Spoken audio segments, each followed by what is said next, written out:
Alright, this is gonna be a long one. Pause. Before someone says anything crazy in the comments and stream chat. I did catch wind of this. A lot of people were talking about Tekken versus DOA, Harada versus Itagaki. If you don't know who Itagaki is or was, he was the lead producer or so. He's pretty much in the same position as Harada when it came to Tekken. But he was like one of the leads for Team Ninja, and he helped direct, the Ninja Gaiden games, the Dead or Alive games. Like, he's just that guy. Now, he's definitely someone held in high regard.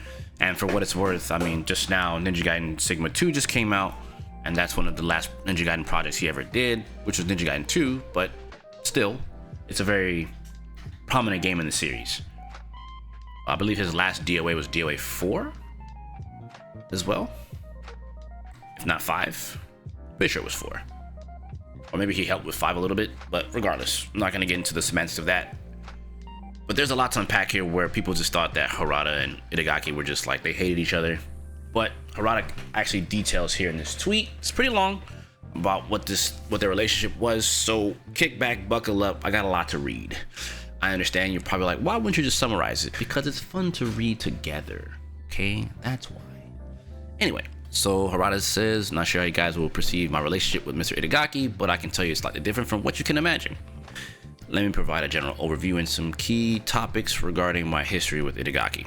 Okay, however, consider this a warning. What follows is content that would normally be covered in media, interview articles, and I strongly advise any impatient fighting game fans out there to stop reading right now. No, scratch that. This is a serious warning. If you have a typical level of patience and common sense, you're better off not reading any further. That boy Harada keeping it a stack. I ain't gonna lie, Harada's actually a really good developer / PR guy. Gotta give it to him. If you do, there's a high chance you either give up midway, fall asleep, or subject yourself to the pain of endless scrolling, even on a 100-inch tall vertical smartphone screen. Let's go. Even then, I've omitted most of the events and focus only on the major incidents. Let me make this clear. I've warned you ahead of time. If anyone dares to respond with too long after this, they'll be sent straight to their ancestors' graves and permanently muted. Why? Because I specifically said, don't read this. Let's go. Let's go. Let's go. Let's go. Or the AI retelling. Nah, I'm gonna read it myself. I don't need AI to read. Got this. Now, what I'm about to discuss happened during the old Namco era and has almost nothing to do with the post-merger Bandai Namco era. So younger generations and employees who joined after the Bandai Namco merger, consider yourselves exempt from this context. Smart. Also, please forgive any translation errors or nuances that I might have misinterpreted. I'm still stuck at English level of my university days. Basic English, basically. Alright, now that you've all been warned, let's read. First Contact. Oh, Chapter 1. First Contact. Dun-dun-dun. During the 90s, when DOA was first announced, right? On the way back from a game show, I happened to run into Sega's Virtua Fighter team, who would later become the heads of Sega AM2 at a station. Coincidentally, Mr. Itagaki also appeared. The key people behind VF, Tekken, and DOA were all there by chance, so we decided to take advantage of the opportunity and went out for drinks at an izakaya in Shinjuku. Basically a bar. At the izakaya, I and 2 other members of Sega AM2 got into an animated discussion about shared technical topics. At the time, Namco shared some animation control techniques with Sega through engineers we had headhunted from Sega. Of course, just a few years later, the Tekken project independently developed its own animation control technology from scratch. The knowledge and foundational technologies developed by the Tekken project at that time will become the very origins of Bandai Namco's human in action development technologies today. Surprisingly, many Bandai Namco employees are unaware of this fact. Tekken is the ancestor of Bandai Namco's Polygon era animation and action control technologies, okay? Without this foundation, it's self-evident we wouldn't have been able to co-develop Super Smash Bros. With... Basically, they couldn't help co-develop Brawl. Okay, with Sakurai.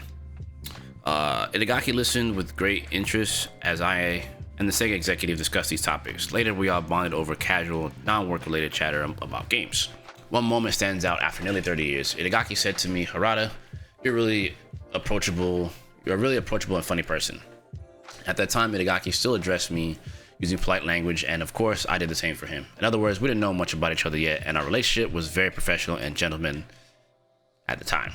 Chapter 2, What Itagaki Discovered. A few months after the VF, Tekken, and DOA drinking session, I happened to run into Mr. Itagaki again at another gaming event. He approached me and said, "Harada, you're from Waseda University, aren't you? I also went to Waseda. And our time there overlapped. That makes you my junior." I responded, "I might be your junior. I don't think we were there at the same time." However, he said, "No, I was so busy with mahjong every day that it took me 7 years to graduate." I'm sure we were there at the same time. In fact, I remember seeing you during our university days. You were the captain of the yacht racing team, weren't you? Yes, Mr. Itagaki had thoroughly researched my background and discovered that I was his junior. From then on, he started referring to me as his junior and speaking to me in the casual tone of a senior, addressing a junior, dropping the polite language entirely. So Itagaki tried to sun him up early on. Chapter 3. The beginning of Itagaki's media strategy. Mr. Itagaki wasn't just a game designer or director. More than anything, he was starting to show his prowess as a producer. This became clear to me after he left Tecmo, when he explicitly told me as much. Back then, he began seriously thinking about how to elevate DOA to surpass Tekken in terms of marketing and branding. Let's rewind a bit to the past. During that time, the arcade gaming market was still thriving. Sega and Namco were the two giants dominating the Japanese arcade market. Not only did they develop games, but they also had operated their own arcade chains domestically and internationally, managing a significant share of game distribution and publishing as well. Itagaki recognized that Tecmo couldn't compete against this level of marketing and publishing power. As a result, he explored media strategies using not only print magazines, but also the emerging internet media of the time. Despite his outwardly emotional demeanor, Itagaki had a very cool and calculated eye for analyzing resources and strategy. Among his various strategies, one was to deliberately bite at Tekken to draw media attention. In doing so, he even called me out by name and criticized Tekken's game design and other aspects. Let me emphasize, this was just one of the many strategies he employed, not his only approach. Ooh. Chapter 4, An Uneven Rivalship. Well, uneven relationship. I'm sorry. This is reading that. It was funny. Anyway, chapter 4, An Uneven Relationship.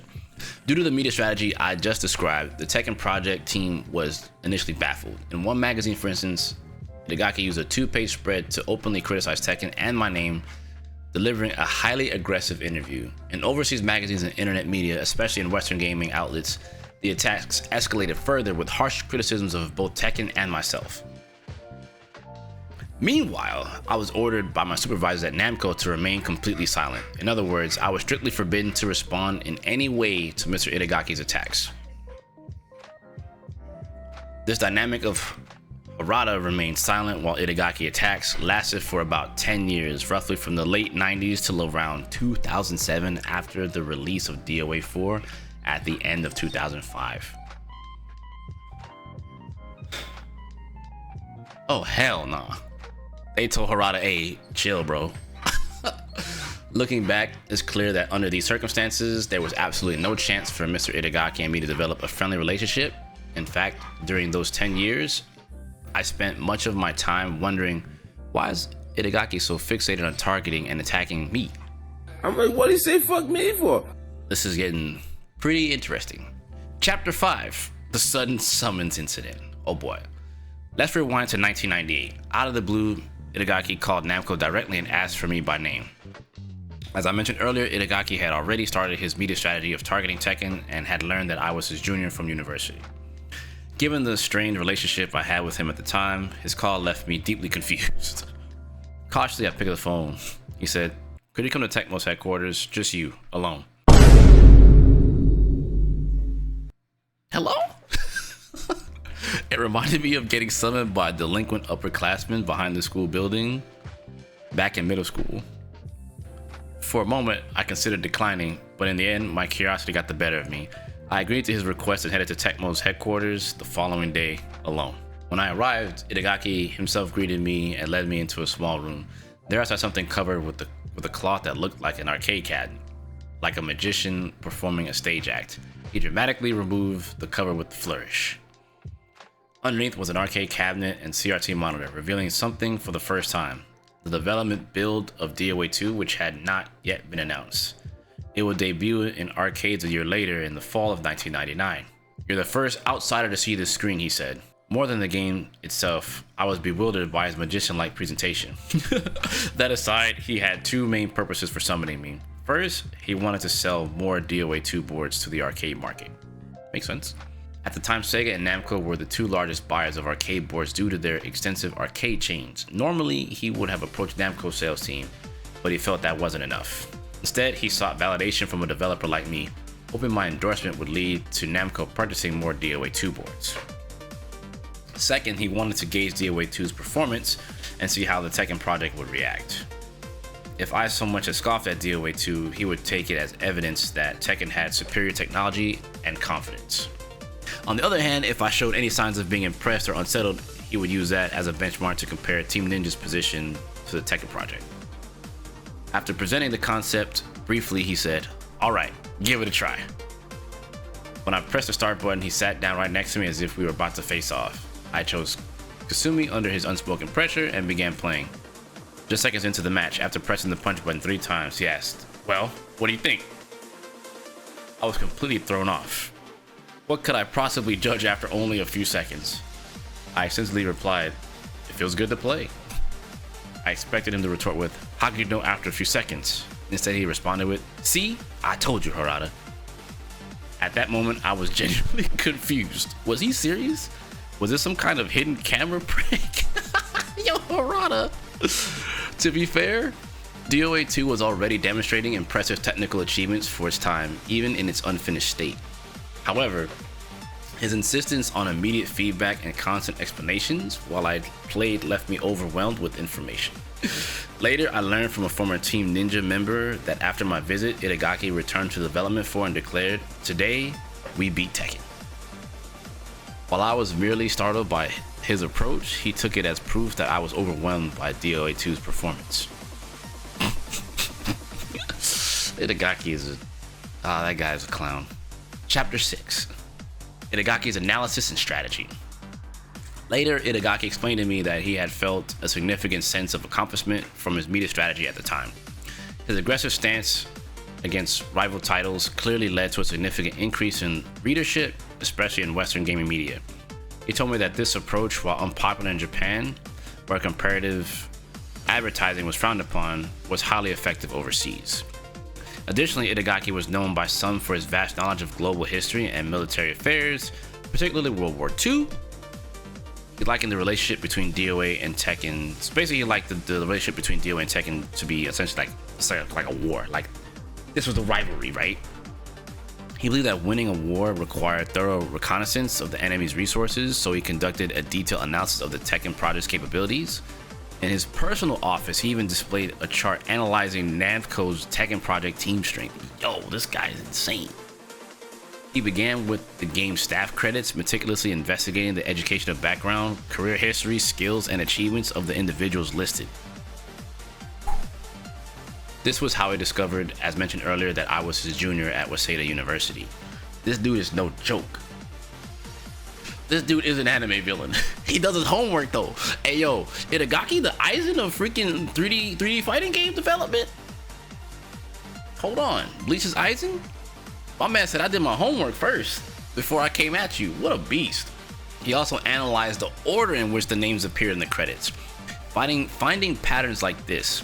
Those listed at the top of each unit were not necessarily core technical contributors. Instead, they were likely managers skilled in people management or senior staff moving away from hands-on work. Yo, this guy's a beast. According to Itagaki, my presence as a young team leader at the time didn't align with these patterns, which made me stand out as an unusual figure to keep tabs on. Yo, Itagaki, the plot thickens. The espionage. He was correct in his assessment. At the time, I was privileged to work with brilliant individuals, some 10 years my senior, including directors and programmers regarded as geniuses. These senior colleagues provided me with exceptional support, allowing me to lead game design in an environment where I was, in a sense, spoiled.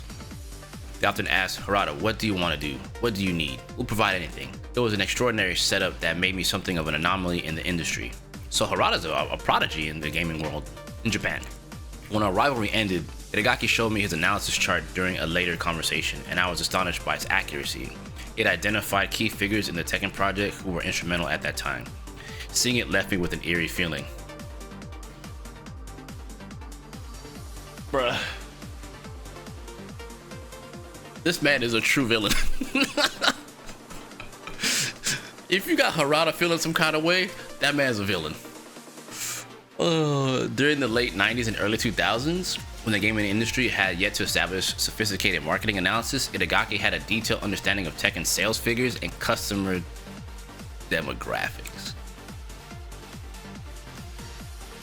Using this data, he developed strategies to elevate DOA's brand, recognizing DOA's brand recognition by directly opposing Tekken in the media. At the same time, his product development strategy avoided head-on collisions with Tekken. Instead, he identified needs that Tekken didn't fulfill and areas where DOA could excel technically, crafting a distinct direction for his game. This is why DOA ultimately offered gameplay and targeted a market audience different from Tekken's. Yo, I'm telling you, Itagaki, there's a reason why I respect that guy a lot. He did his market research, to say the least. Chapter 7, After the War. After Itagaki left Tecmo in 2008, he called me again. At the time, our dynamic hadn't changed much from the previous 10 years. I still perceived our relationship as adversarial. Yet, there he was, calling me once again. He invited me to dinner where he shared that he had left Tecmo. During the meal, he said something surprising. Harada, you are my comrade in arms. I realized then that this was how he saw our relationship. He explained the strategies and thoughts from that time in detail, stating explicitly, oh, I gotta read this is crazy. I never had any grudge against you, Namco, or Tekken. On the contrary, I respected you all. When I compared the power dynamics in development, sales, and publishing, it was clear that a straightforward approach wouldn't work. I had to employ every strategy I could. I'm sorry for everything. Then he turned the tables and asked about Tekken strategies, particularly in terms of production, branding, and marketing. I explained many things but emphasized this. Since the 90s, I've been visiting arcade venues worldwide to see how players were engaging with my games. I also met with numerous arcade operators and distributors. Around the late 90s, I quickly noticed the rapid decline of the arcade market in the West. Arcades were shutting down at an alarming rate, which is true. Arcades were definitely dying here in the States. This signaled that the battleground for fighting games was shifting from arcades to home consoles. More importantly, the value of one play for 100 yen or 25 cents in the US was disappearing. The incentive for the winning player to keep playing on a single coin was fading, as was the risk of losing coins for the losing player, right? This fundamentally changed the value perception of fighting games as a form of entertainment. Realizing this, we shifted Tekken's strategy towards establishing fighting games as a viable product for home consoles. As you may know, Tekken was ahead of its time in the genre, having developed and released modes like Tekken Ball, which came before DOA Beach Volleyball. Built action modes such as Tekken Force and pre-rendered movies and story campaign modes that went beyond the typical scope of fighting games. This is true. In addition to this, I explained to him how I became aware of the emergence of community events, especially in North America as arcades began to decline. So tournaments, right? At that time, these events were at grassroots level, tournaments. They ranged from small gatherings at someone's house to tournaments held in university, EVO, university halls, or community centers. Over time, they grew into larger tournaments hosted in hotel ballrooms and gymnasiums. I recognized the potential of these events early on and began providing behind-the-scenes support to those communities. Specifically, we offered free rentals of arcade cabinets and game boards, took care of transport and setup, and occasionally provided small prizes like posters for tournament winners. I'm aware of this. They did that for MLG back in 2005. In fact, many veteran players in their 40s and 50s today may not have known my name or who I was back then, but some might remember seeing me quietly setting up arcade machines at venues without even wearing sunglasses back then. During this time, Street Fighter had gone into a 10-year hibernation following Street Fighter 3, and the decline of arcades accelerated as gaming markets shifted. Even as other fighting game series disappeared, I focused on maintaining both an active home console market and a foothold in the Asian arcade market, which is why Tekken was so popular in Asia, especially Korea. In fact, the method of constantly releasing new games in the series without a break and using the huge profits made from arcade boards and in-game purchases to fund the development of console versions was surprisingly able to continue all the way up until Tekken 7. This included supporting the grassroots level tournaments, tournament community, the FGC, the fighting community, to keep our business and development ongoing, which explains why Tekken 7 was at EVO despite it being an arcade board. At the time, I can confidently say that very few developers were paying attention to the growing tournament scene in the West. How do I know this? Because during those years, I was often the only Japanese developer on site, personally delivering cabinets and boards or observing events. While marketing representatives from various companies were present, I rarely saw developers engaging directly with these communities. Okay, respect to Harada for that. This approach allowed Tekken to continue its numbered releases steadily even through the winter of the arcade market. While Virtua Fighter series fell silent, we expanded into the Western market and secured a significant share, which is true. Tekken 7, especially Tekken 7. I believe that when I faced my own hardships, no one would come to my aid, but the support from an external entity, namely the core fighting game community in the market, will be the only thing I could rely on. I told Itagaki that I had kept this strategy under wraps, neither sharing it with other teams in the company nor discussing it with developers from other companies. I simply worked on it quietly. And boy, Harada, upon hearing this, he was surprised and said, "What? That's not what a developer is supposed to do. Really? You're more action-oriented than I expected." It seemed that he had a stereotypical image of game developers born in the 1970s as people who stayed in their offices glued to monitors endlessly coding. To be fair, that was also part of my work, but by the late 90s, I was using the development downtime between projects to travel around the world. That boy Harada, hold on.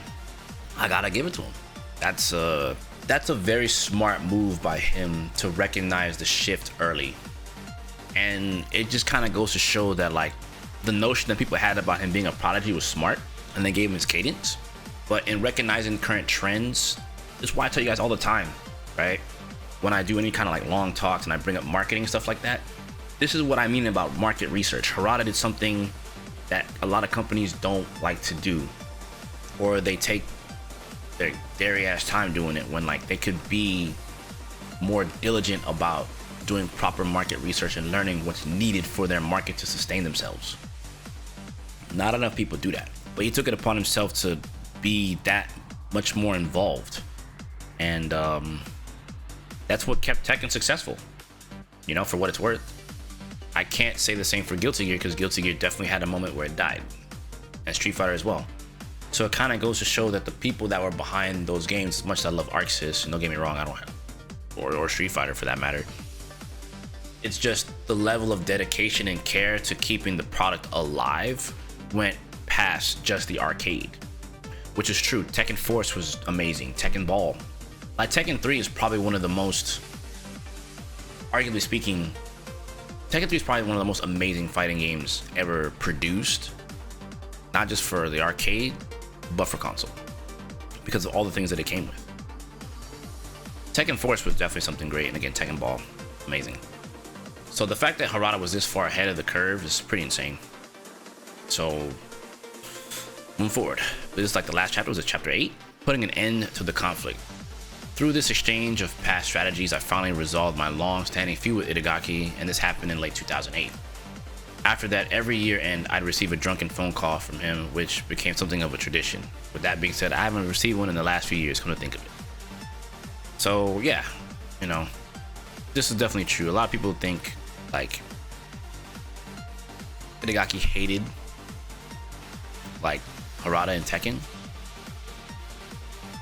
That was just his way of being competitive. And I remember this particular. I remember this. I definitely remember seeing this before. So it's funny because him and Itagaki and Harada kind of have the same MO. Like they're the sunglasses, cool developer guy. You know, but it says a lot. It definitely says a lot. And Leo's barking again. Oh, someone's at the front door. Okay. Not a big deal. So, I mean, you know, I think a friendly rivalry is always good. Like, I don't think there's anything wrong with a friendly rivalry in terms of development. But it definitely just goes to show that I think DOA could have been something pretty amazing. I don't think it's ever been truly like a bad fighting game. The things that they worked on definitely was to counteract Tekken. But the interesting part is that DOA and Tekken both took from each other. Like both games took from each other. Obviously, I think Tekken found its success maybe a little bit more. I don't know. Maybe Tekken found its success a bit further than DOA, because otherwise DOA would still be alive now. But I do feel there will be a new DOA since there's a new Ninja Gaiden. But to kind of keep this brief and not go too long with this video, just hope you guys can just see that, like, you have to give people their credit in game development. The fact that Harada even openly said a lot of this stuff about Itagaki and like what happened with early Tekken till now kind of just goes to show that, like, it's more than just fix my character. It's more than just fix the game. Like, without the stuff Harada was doing, Tekken probably would have died. Like, the fact that he was able to keep Tekken alive this long, that says a lot, man. And I just don't see enough people giving respect to this. Now, granted, people don't have to know this, right? You know, people go their lives just, you know, we just went over multiverses recently, right? And like, oh man, you know, death threats to this guy, you know, not recognizing, you know, the hard work that goes on the back end. So if anyone was to ever send death threats to Harada, you deserve your ass kicked for that one, right? You might need to reevaluate what you're doing, you know, if you really think that someone like Harada deserves a death threat, knowing that he went so far and beyond to like keep his project alive. I guess on the one front, you know, you can always look at it from the standpoint of, oh, well, you know, what's it called? You know, the companies are so money hungry, they're greedy, blah, blah, blah, blah. I mean, of course, there's no company that isn't trying to turn a profit. But like, it also goes to show that they do have employees that are like Harada that want to see these projects not die. Like, keeping Tekken alive for like 30 years? Think about that. It's 2025. When did the first Tekken come out? Like what? 94? 95? So in that ballpark? The fact that Tekken's still here. Tekken could have died so long ago. It could have ended at Tekken 3, for all we know. But it's just this type of proper research.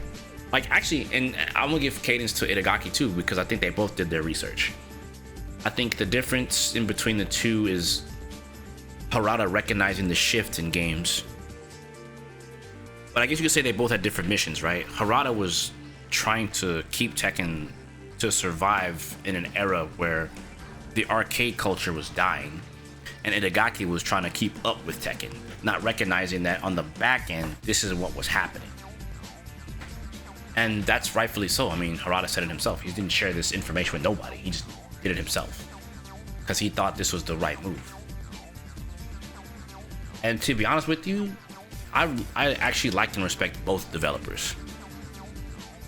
Itagaki's grit was always something I thought that was cool, and his ability to be a really good game producer, in my eyes, has always kept him pretty high up in the development cycle of on my Mount. I won't even say my Mount Rushmore, but the developers and producers and stuff like that of games that I look up to, he's one of them. I mean, he did Ninja Gaiden, and I mean, I'm a big fan of it. And that guy helped innovate action games. So I'm grateful for that. And I mean, Harada's the same. He helped innovate 3D fighting games. Like, there's not much you can say. These guys are pretty monumental. You know, they're freaking Goliaths when you think about it. They're two freaking King Kongs going after each other. But like I said, one was catching their tail, one was looking to pave the way, one was looking to catch up.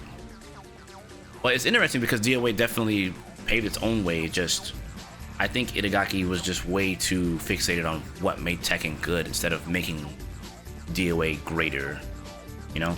Like, I don't think he needed to look at Tekken as the competitor too heavily when you could have just made DOA just that much better. But I digress. Either way, that'll do it for this. There's still so much I can say, but in the interest of your time and this video, we can talk about it in the comments below. We can always revisit this later. I think this is a cool topic, to be honest with you. But yeah, talk to me in the comments below. Let me know how you're feeling, and I'll catch you on the next one. You know what time it is. Peace.